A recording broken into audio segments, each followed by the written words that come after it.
श्री वल्लभाधीश की जय। श्री गोसाई जी परम दयाल की जय। श्याम सुंदर श्री यमुने महारानी की जय। श्री गिरिराज धरण की जय।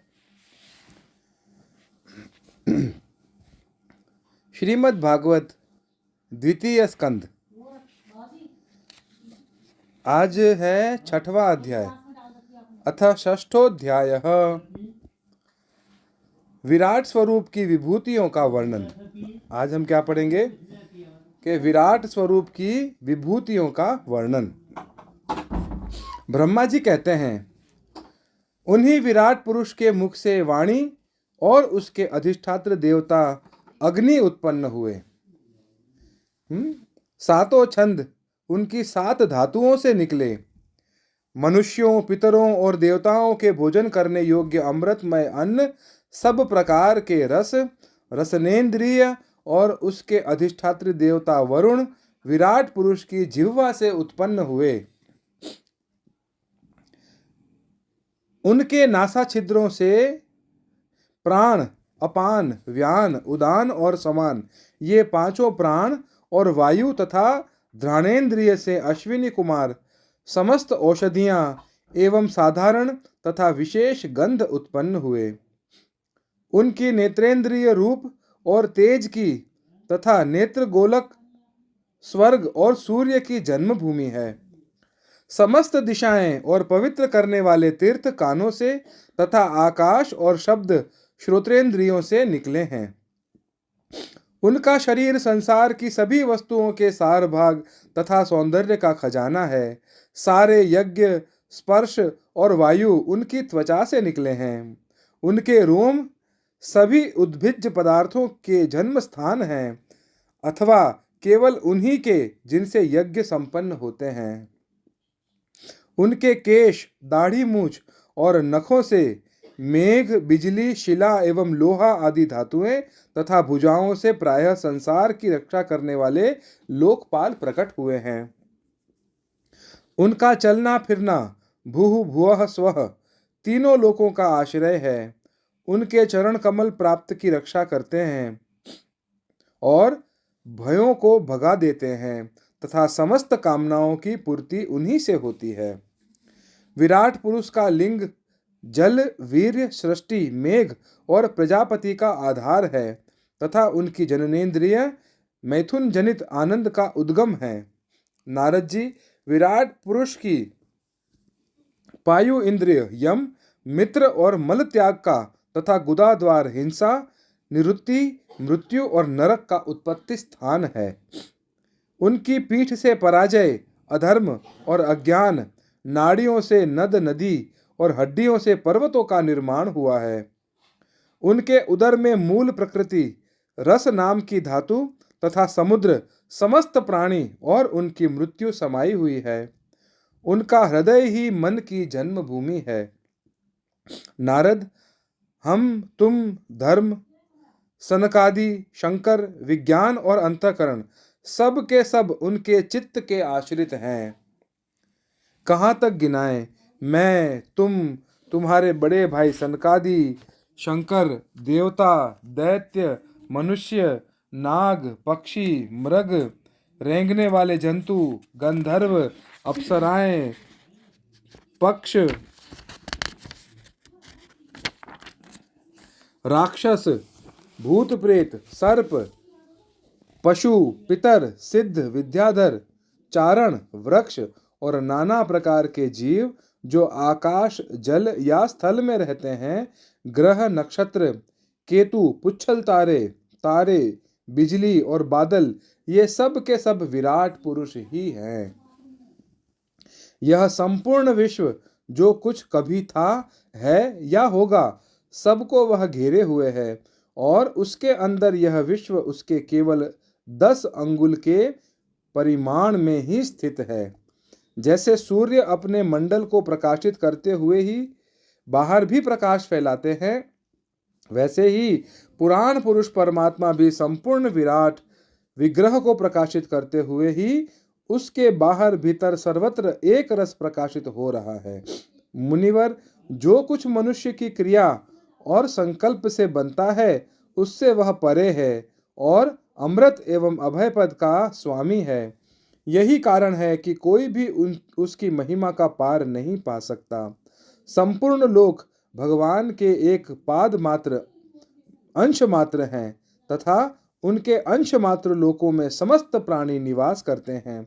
भूलोक, भुवरलोक और स्वर्गलोक ऊपर महरलोक है। उसके भी ऊपर जन, तप और सत्य लोक में क्रमशः अमृत, क्षेम एवं अभय का नित्य निवास है। जन, तप और सत्य इन तीनों लोकों में ब्रह्मचारी, वानप्रस्थ एवं सन्यासी निवास करते हैं। दीर्घकालीन ब्रह्मचर्य से रहित गृहस्थ भूलोक, भुवरलोक और स्वर्गलोक के भीतर ही निवास करते हैं। शास्त्रों में दो मार्ग बतलाए गए हैं, एक अविद्या रूप कर्म मार्ग जो सकाम पुरुषों के लिए है और दूसरा उपासना रूप विद्या मार्ग जो निष्काम उपासकों के लिए है। मनुष्य दोनों में से किसी एक का आश्रय लेकर भोग प्राप्त कराने वाले दक्षिण मार्ग से अथवा मोक्ष प्राप्त कराने वाले उत्तर मार्ग से यात्रा करता है, किंतु पुरुषोत्तम भगवान दोनों के आधारभूत हैं। जैसे सूर्य अपनी किरणों से सबको प्रकाशित करते हुए भी सबसे अलग है, वैसे ही जिन परमात्मा से इस अंड की और पंचभूत एकादश इंद्रिय एवं गुणमय विराट की उत्पत्ति हुई है, वे प्रभु भी इन समस्त वस्तुओं के अंदर और उनके रूप में रहते हुए भी उनसे सर्वथा अतीत हैं। जिस समय विराट पुरुष के नाभि कमल से मेरा जन्म हुआ, उस समय इस पुरुष के अंगों के अतिरिक्त मुझे और कोई भी यज्ञ की सामग्री नहीं मिली। तब मैंने उनके अंगों में ही यज्ञ के पशु, यूप, स्तंभ, कुश, यह यज्ञ भूमि और यज्ञ के योग्य उत्तम काल की कल्पना की। ऋषि श्रेष्ठ, यज्ञ के लिए आवश्यक पात्र आदि वस्तुएं जौ, चावल आदि औषधियां, घृत आदि स्नेह पदार्थ, 6 रस, लोहा, मिट्टी, जल, ऋक, यजुः, साम, चातुर्होत्र, यज्ञों के नाम, मंत्र, दक्षिणा, व्रत, देवताओं के नाम, पद्धति ग्रंथ, संकल्प, तंत्र, गति, मति, श्रद्धा, प्रायश्चित और समर्पण, यह समस्त यज्ञ की सामग्री मैंने विराट पुरुष के अंगों से ही इकट्ठी की। इस प्रकार विराट पुरुष के अंगों से ही सारी सामग्री का संग्रह करके मैंने उन्हीं सामग्रियों से उन यज्ञ स्वरूप परमात्मा का यज्ञ के द्वारा यजन किया। तदंतर तुम्हारे बड़े भाई इन 9 प्रजापतियों ने अपने चित्त को पूर्ण समाहित करके विराट एवं अंतर्यामी रूप से स्थित उस पुरुष की आराधना की। नारद, यह संपूर्ण विश्व उन्हीं भगवान नारायण में स्थित है, जो स्वयं तो प्राकृत गुणों से रहित है, परंतु सृष्टि के प्रारंभ में माया के द्वारा बहुत से गुण ग्रहण कर लेते हैं। उन्हीं की प्रेरणा से मैं इस संसार की रचना करता हूँ। उन्हीं के अधीन होकर रुद्र इस सृष्टि का संहार करते हैं और वे स्वयं ही विष्णु के रूप से इसका पालन भी करते हैं, क्योंकि उन्होंने सत्व, रज और तम की 3 शक्तियां स्वीकार कर रखी हैं। बेटा, जो कुछ तुमने पूछा था उसका उत्तर मैंने तुम्हें दे दिया। भाव या अभाव, कार्य या कारण के रूप में ऐसी कोई भी वस्तु नहीं है जो भगवान से भिन्न हो। प्यारे नारद, मैं प्रेम पूर्ण एवं उत्कंठित हृदय से भगवान के स्मरण में मग्न रहता हूँ। इसी से मेरी वाणी कभी असत्य होती नहीं दिखती, मेरा मन कभी असत्य संकल्प नहीं करता और मेरी इंद्रियां भी कभी मर्यादा का उल्लंघन करके कुमार्ग में नहीं जाती। मैं वेद मूर्ति हूँ, मेरा जीवन तपस्यामय है। बड़े बड़े प्रजापति मेरी वंदना करते हैं और मैं उनका स्वामी हूँ। पहले मैंने बड़ी निष्ठा से योग का सर्वांग अनुष्ठान किया था, परंतु मैं अपने मूल कारण परमात्मा के स्वरूप को नहीं जान सका, क्योंकि वे तो एकमात्र भक्ति से ही प्राप्त होते हैं। मैं तो परम मंगलमय एवं शरण आए हुए भक्तों को जन्म मृत्यु से छुड़ाने वाले परम कल्याण रूप भगवान के चरणों को ही नमस्कार करता हूँ। उनकी माया की शक्ति अपार है। जैसे आकाश अपने अंत को नहीं जानता, वैसे ही वह भी अपनी महिमा का विस्तार नहीं जानते। ऐसी स्थिति में दूसरे तो उसका पार पा ही कैसे सकते हैं। मैं, मेरे पुत्र, तुम लोग और शंकर जी भी उनके सत्य स्वरूप को नहीं जानते, तब दूसरे देवता तो उन्हें जान ही कैसे सकते हैं। हम सब इस प्रकार मोहित हो रहे हैं कि उनकी माया के द्वारा रचे हुए जगत को भी ठीक ठीक नहीं समझ सकते। अपनी अपनी बुद्धि के अनुसार ही अटकलें लगाते हैं। हम लोग केवल जिनके अवतार की लीलाओं का गान ही करते रहते हैं, उनके तत्व को नहीं जानते। उन भगवान के श्री चरणों में मैं नमस्कार करता हूँ। वे अजन्मा एवं पुरुषोत्तम हैं। प्रत्येक कल्प में वे स्वयं अपने आप की ही सृष्टि करते हैं, रक्षा करते हैं और संहार कर लेते हैं। वे माया के लेश से रहित केवल ज्ञान स्वरूप हैं और अंतरात्मा के रूप में एक रस स्थित हैं। वे तीनों काल में सत्य एवं परिपूर्ण हैं, न उनका आदि है और न ही अंत है। वे तीनों गुणों से रहित सनातन एवं अद्वितीय हैं। नारद, महात्मा लोग जिस समय अपने अंतःकरण, इंद्रिय और शरीर को शांत कर लेते हैं, उस समय उनका साक्षात्कार करते हैं। परंतु जब असत पुरुषों के द्वारा कुतर्कों का जाल बिछाकर उनको ढक दिया जाता है, तब उनके दर्शन नहीं हो पाते हैं। परमात्मा का पहला अवतार विराट पुरुष है। उसके सिवा काल, स्वभाव, कार्य, कारण, मन, पंचभूत, अहंकार, तीनों गुण, इंद्रियां, ब्रह्मांड, शरीर, उसका अभिमानी, स्थावर और जंगम जीव, सब के सब उन अनंत भगवान के ही रूप हैं।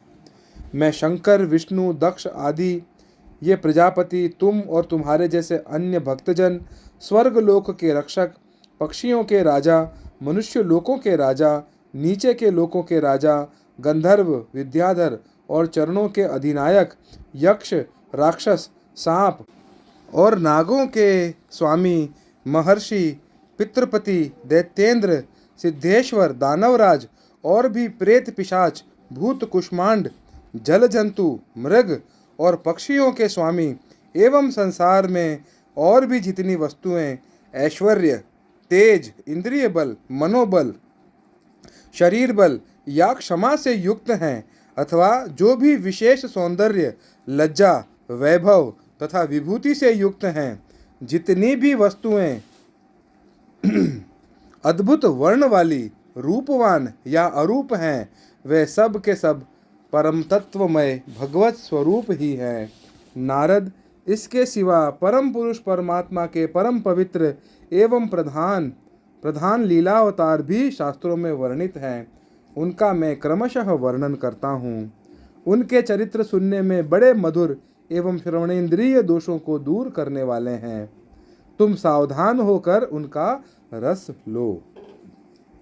इति श्रीमद्भागवते महापुराणे पारमहंस्यां संहितायां द्वितीय स्कंधे षष्ठोऽध्यायः। अगले अध्याय में यानी कि 7वें अध्याय में हम भगवान की लीला अवतारों की कथा सुनेंगे। श्री वल्लभाधीश की जय। श्री गुसाई जी परम दयाल की जय। श्याम सुंदर श्री यमुने महारानी की जय। श्री गिरिराज धरण की जय।